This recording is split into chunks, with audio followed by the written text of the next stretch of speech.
ചൊവ്വന്നൂർ കരുണാലയത്തിലെ അന്തേവാസിയായ ജോയ്സിക്ക് ഇനി പരസഹായമില്ലാതെ സഞ്ചരിക്കാം. കൈകാലുകൾക്ക് ശേഷിയില്ലാത്ത ജോയ്സിക്ക് share and care charitable society യന്ത്രവൽകൃത വീൽചെയർ സമ്മാനിച്ചു.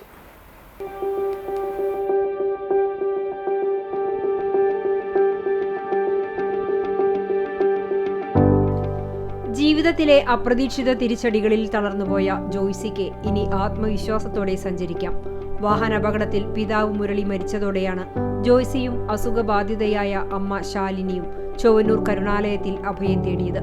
കൈകാലുകൾക്ക് സ്വാധീനമില്ലാത്തതിനാൽ മറ്റൊരാളുടെ സഹായമില്ലാതെ സാധാരണ വീൽചെയർ ഉപയോഗിക്കാൻ ജോയ്സിക്ക് കഴിഞ്ഞിരുന്നില്ല. ഈ ബുദ്ധിമുട്ട് share and care charitable society ഭാരവാഹികളുടെ ശ്രദ്ധയിൽപ്പെട്ടതോടെയാണ് പരിഹാരമായത്. യന്ത്രവൽകൃത വീൽചെയർ ലഭിച്ചതോടെ കരുണാലയത്തിന്റെ അകത്തും പുറത്തും സ്വതന്ത്രമായി സഞ്ചരിക്കാൻ ജോയ്സിക്ക് സാധിക്കും. Share and care charitable society പ്രസിഡന്റും നഗരസഭാ കൗൺസിലറുമായ ലബീബ് ഹസൻ കരുണാലയത്തിലെത്തിയാണ് വീൽചെയർ കൈമാറിയത്. ജോയ്സിയുടെ പിതാവ് ഇവരെക്കാളൊക്കെ അടുപ്പം ജോയ്സിയുടെ പിതാവുമായിട്ടായിരുന്നു. പിതാവ് ഒരു വാഹനാപകടത്തിലാണ് മരണപ്പെടുന്നത്.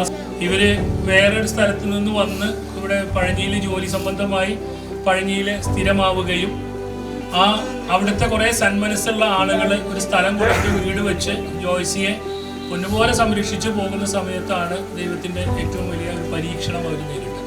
ആ പരീക്ഷണം നേരിട്ട സമയത്ത് അവരെ കാത്തു സൂക്ഷിക്കാൻ നമ്മുടെ കരുണാലയം തയ്യാറായി എന്നുള്ളതൊക്കെ ഏറ്റവും അവരെ സംബന്ധിച്ചിടത്തോളം ഏറ്റവും ഭാഗ്യമുള്ള ഒരു കാര്യമാണ്.